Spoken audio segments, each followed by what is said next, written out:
Thank you all for being here today. We'll go ahead and get started. The circumstances surrounding this incident are unfortunate. However, the situation, we have an officer who is responding to the need of the community and a caretaker responsibility to do his job. You have a dog that is behaving like a dog will behave, especially when a stranger walks in a yard. And what resulted was the unfortunate death of Geist, a family pet. It is never the intent of the police department to use deadly force. In fact, our policy says that is a last resort under any circumstance. It is not a matter of minimizing an animal, a dog, a pet, and certainly not a human being. In every circumstance, an officer is held to the standard of evaluating the situation before them and making a split-second decision. I'd like to talk a little bit about the review and policies and laws across the country, because this is certainly an issue that is in the forefront of law enforcement. And as you look and evaluate policies and procedures, and in fact, in some cases, ordinances and laws have been enacted in different cities, those laws are designed to protect animals from being unnecessarily destroyed by officers. However, there is a significantly different standard that exists that we can never legislate away or create policy to take away an officer's ability to protect themselves or another from serious bodily injury or death. This is no different a standard than when dealing with a human being. When an officer is encountered with a situation in which they feel their life is in immediate danger or that they are in danger of serious bodily injury, they are forced, they are put in a situation where they have to respond, because it is not our expectation and should never be in society that a police officer should take a bullet, a dog bite, or a strike from an individual. With that in mind, let me review briefly the incident as was taking place. We had a missing child. That child was, in fact, unable to communicate and to hear. So it was important that officers had visual contact with this child. The standard that we put forth for our officers in order to protect a child, because the national standard for missing children is beyond 15, 20 minutes, half hour, if the child is in fact abducted, they will not be found alive. We had 26 officers that responded to this area immediately in order to find the missing child. A very appropriate response when we have a child who is missing. Officers immediately began searching the entire area. Imagine how ineffective and inefficient it would be if all the officers went to one location, and how slow a pace that would be in order to potentially find a missing child. The responsibility that we have in order to protect all individuals in the public and all animals in the public is very high, and one that we do not take lightly. So as our officers began searching, in this particular, Officer Olsen knocked on a residence in the neighborhood, received no answer. Appropriately, under the community caretaker standard and the exigency that potentially exists in a missing child or an abducted child, entered a backyard. In this particular circumstance, there was a dog there, unbeknownst to the officer. The officer reacted to a dog that was charging towards him, and in fact, the distance was very small. Physical evidence indicates that the dog was within 3 feet of the officer when he responded with his firearm.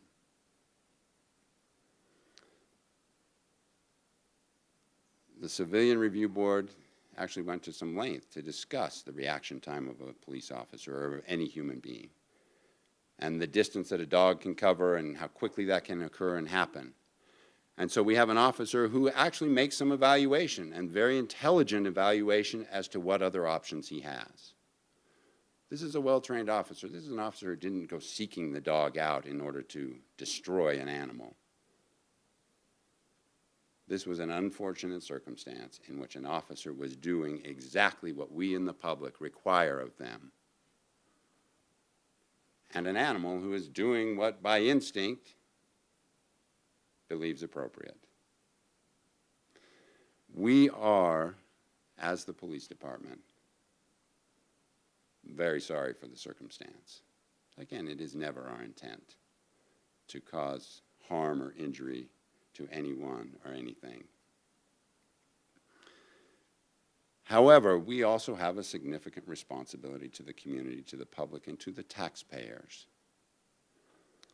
There has been a lot of discussion in the media and on social media about negotiations with the city. Negotiations never focused on policy and procedure, never focused on the officer involved, but simply focused on a dollar amount, in which at times the breeding potential of this animal was put forward as a reason to offset potential costs and a very high offer of settlement.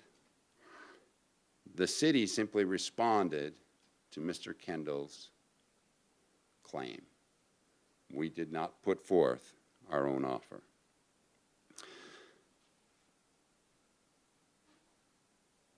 We have a responsibility to everyone that we serve. And from the next day following this incident, the police department and representatives offered to compensate Mr. Kendall for the cost of Geist and for the burial, very appropriately. That offer was rejected, and I don't think we need to go into any further explanation regarding that. The police department is continuing to look and evaluate its procedure, its policy, and its training. Interestingly enough, our officers have been involved in training prior to this incident occurring, in which a scenario involved a dog, an aggressive dog. Our training unit has set up scenarios for the future to teach our officers about the circumstances. However, there is, again, to reiterate, you cannot say an officer will not or cannot deploy whatever means necessary to protect themselves or another. That is a different standard. Excuse me. There are many, many incidents across the country of officers who respond inappropriately. That is not Salt Lake City.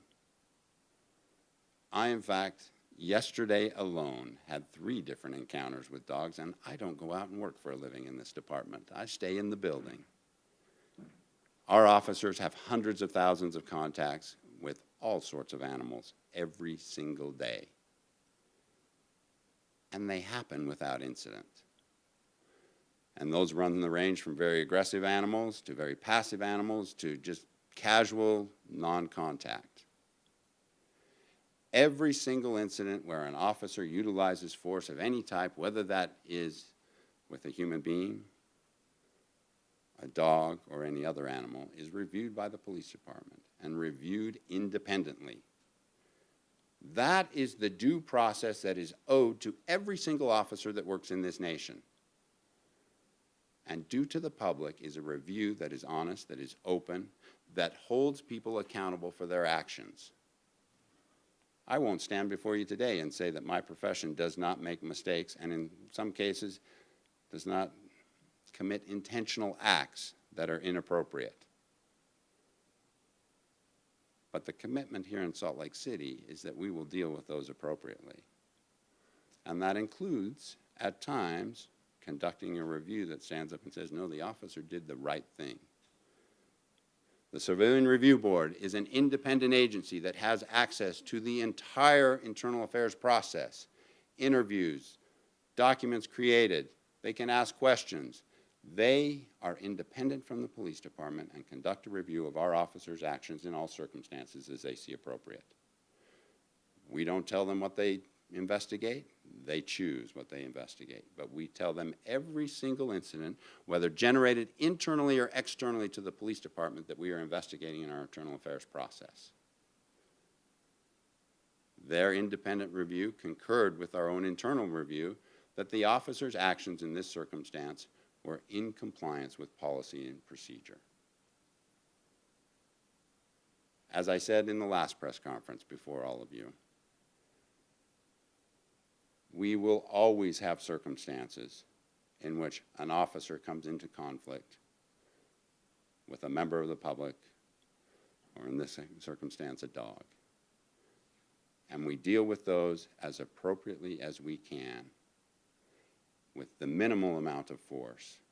But that does not always mean that the outcome is not going to be tragic or unfortunate. So we conduct a review based on what was known to the officer at the time the incident occurred and what was presented to himself, to that individual in that split second.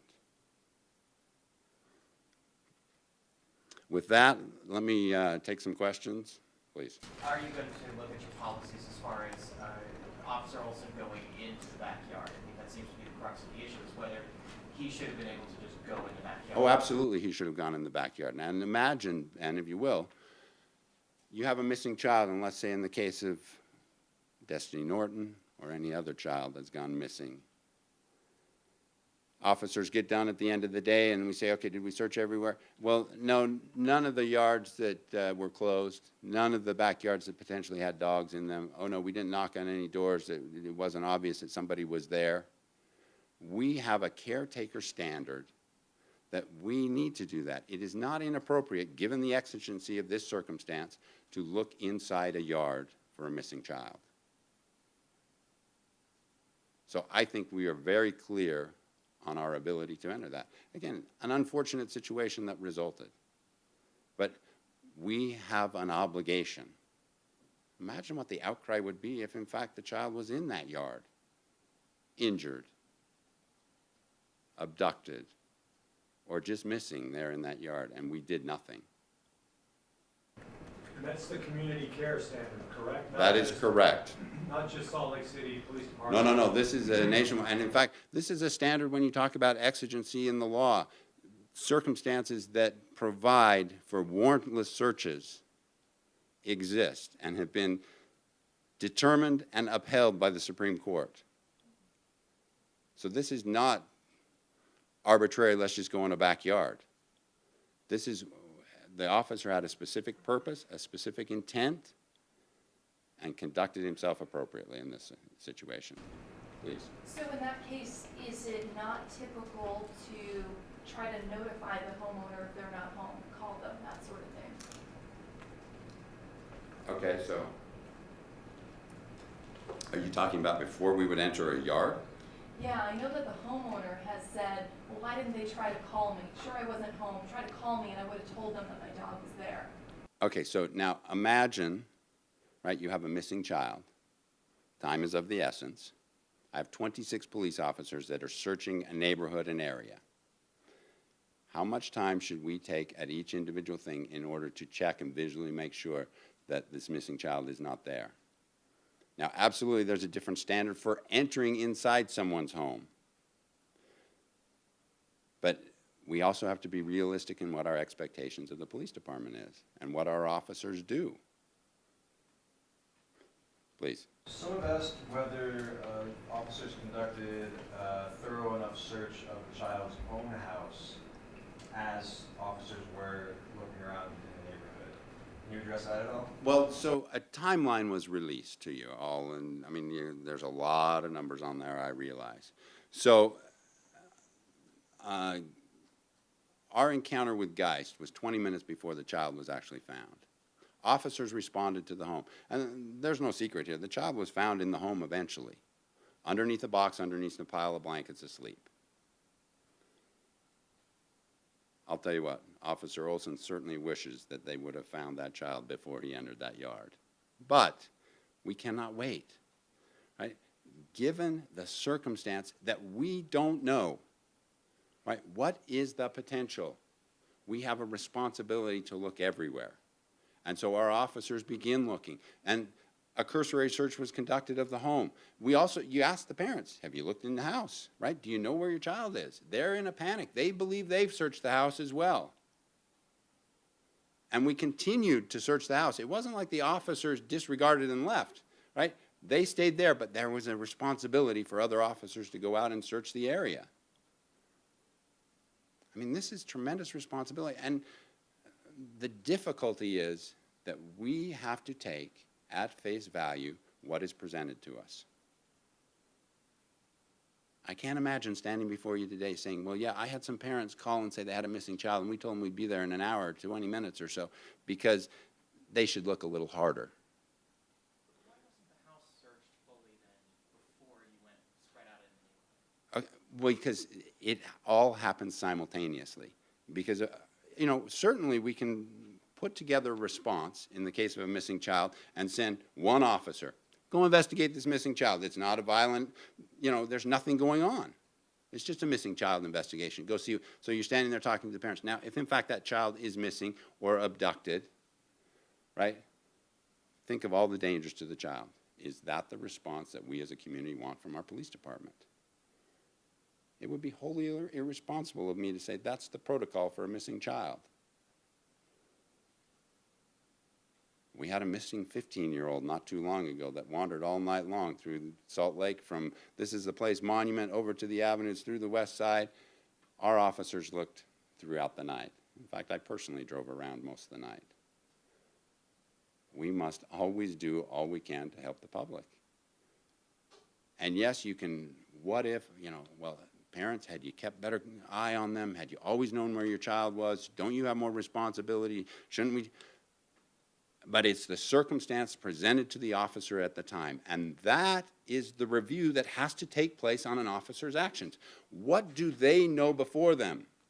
We cannot hold them to a standard of what may have occurred, what occurred after the fact, or what they have no access to information-wise. And that's, again, for any use of force, for any situation, for any time an officer responds. We cannot, when someone calls the police department and says, this is the circumstance. I don't think I'd have a lot of public trust and confidence if I had my dispatchers start saying, well, why don't you make sure that's really the problem and call us back in a half hour? Or we don't think that's the problem, right? We're not going to respond. Because unfortunately, tragic circumstances occur. Please. Chief, in the Police Civilian Review Board, the officer said that he had not received any specific training related to adverse encounters with dogs, expanding that all of his deadly force training focused solely on dealing with humans. So have your officers received, have other officers, have the bulk of the officers received training specific to dealing with dogs?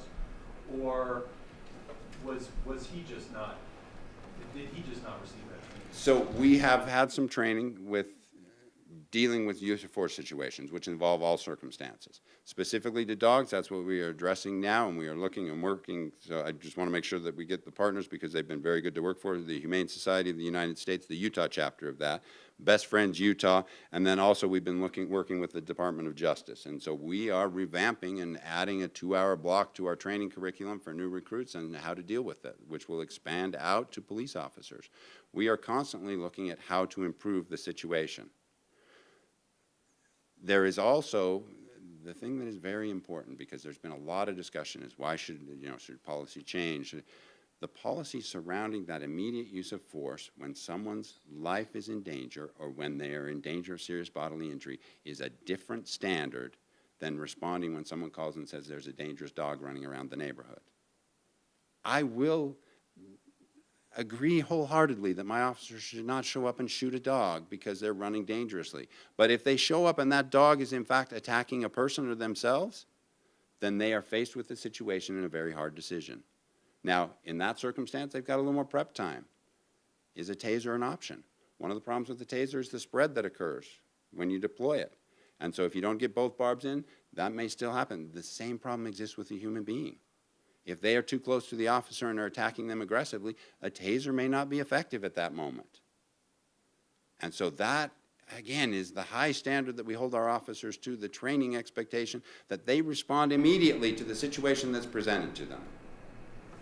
So to be clear then, they will have a 2-hour block of training going forward, but in the past, the training has focused solely on deadly force, and then not specifically on, there hasn't been any kind of specific training with relationship to dogs. Well, I see, and that's where I'll make the argument, because I was in the training unit for several years, and we had scenarios in which we had dogs pose. In some circumstances, those were violent, attacking sort of dogs an officer would have to address. In other circumstances, they were just sitting in the room.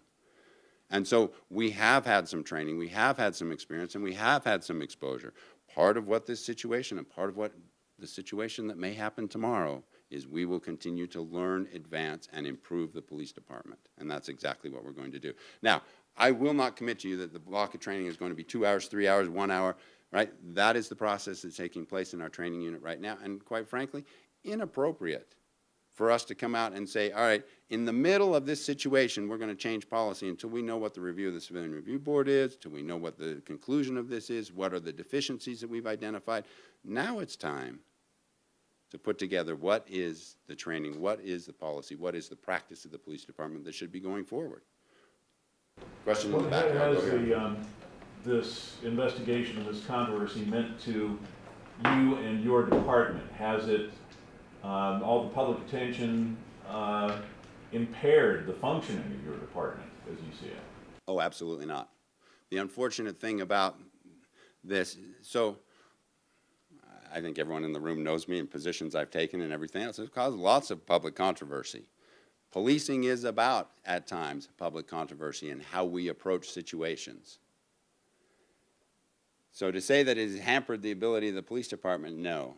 The unfortunate thing is when the rhetoric turns to threats of violence, of harassment of police officers, and I don't need to go into that. That's certainly not my intent.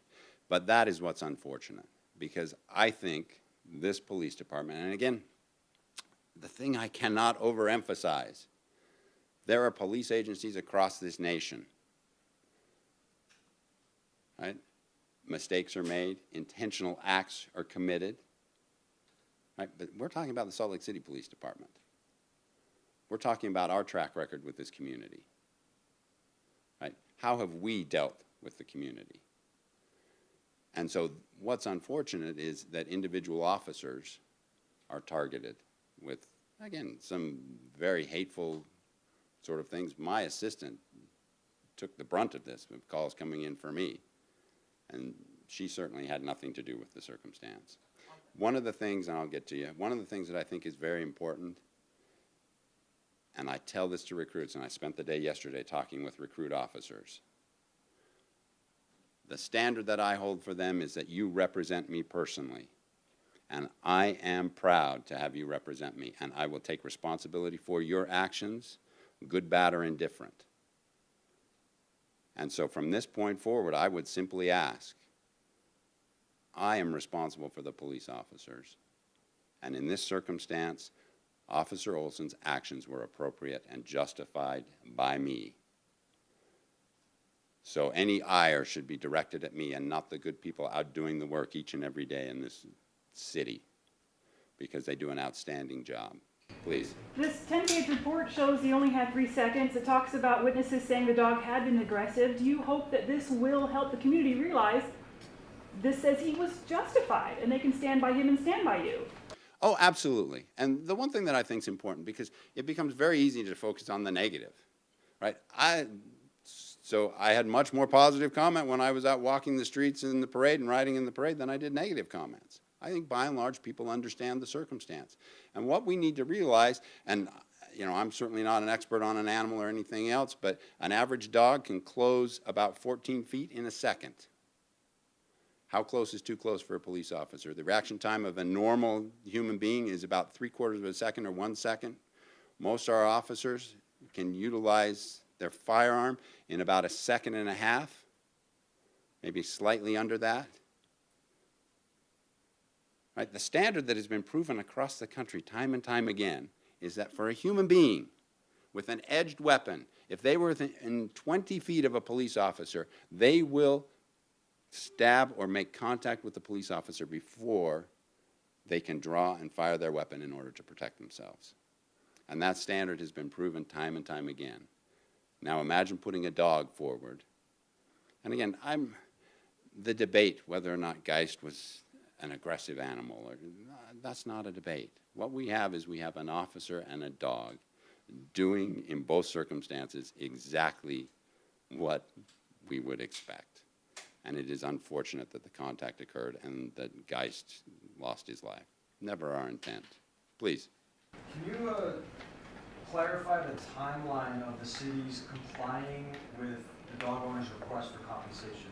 Specifically, did you agree to give $10,000 to him the day after the incident, or did you agree to give some compensation the day after the incident? And then in terms of the deadline for him to decide, how long did he have to decide? Well,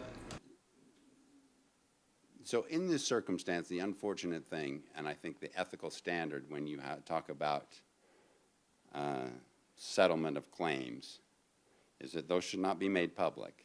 And so I'm not here to talk about the city's position and what we did. I will simply say that immediately following the incident, within a couple days, and I apologize, I do not have the exact, was it the next day or the day following, representatives of this organization met with Mr. Kendall and offered to pay for the cost of Geist as well as the burial.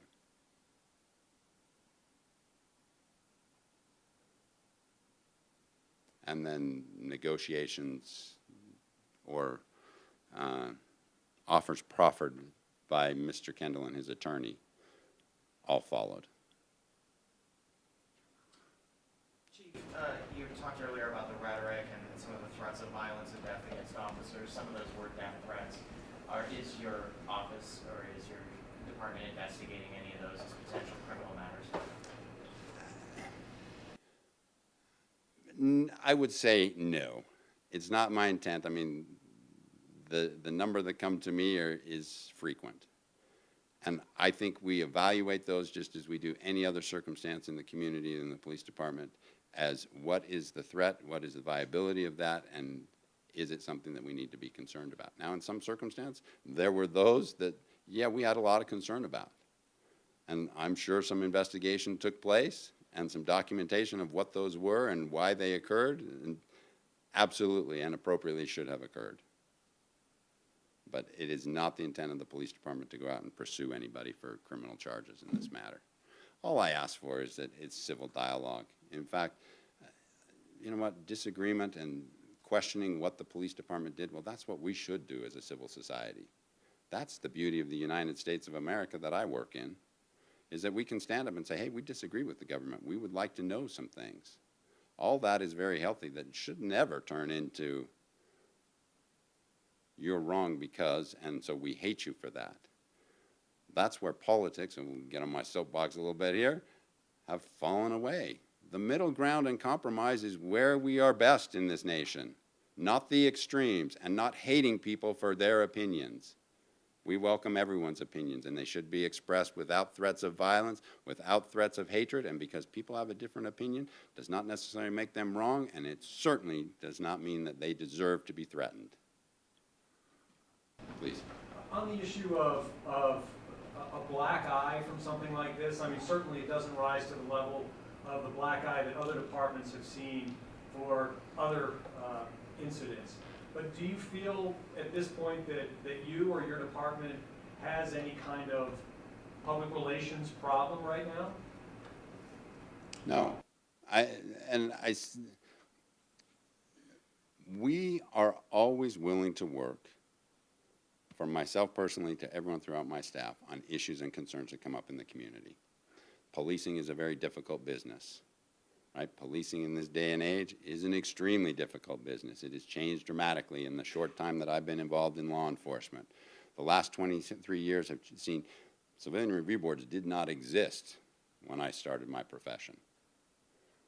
And so we have seen a change. We hire differently than we did when I hired on. And we will continue to evolve to do better. But we, the Salt Lake City Police Department, has a reputation and will continue into the future of working with members of our community to resolve issues and problems, whether those be internal to the police department, whether they are external and crime issues, and whether they are social issues that exist in society. We are always willing to work to improve how we do business and to meet the expectation of the public. We are a microcosm of society. I hire people that bring with them their love of dogs, their fear of dogs, their bias, their prejudice, and we ask them to perform a job and to set those things aside and to meet the standard and expectation of the police department. And I promise you that by and large, every single day, our officers exceed that expectation. Mistakes are always going to be made, always going to be made. We can tolerate mistakes, and we can improve upon mistakes, and we can even change our policy when no mistakes are made. We just cannot tolerate those people who do not have integrity. But that goes for both sides. One of the things that we've enjoyed in this community, especially as confrontation and events have occurred, it is a two-sided thing in order to resolve a situation peacefully. Always a two-sided situation. And so for every compliment I pay members of my department, I do the same for the public as we interact. Because when you look at the use of force by this police department and the number of negative contacts and incidents that that happen, it doesn't exist. And I will put how we do business up against any police agency in this nation. All right. Thank you very much.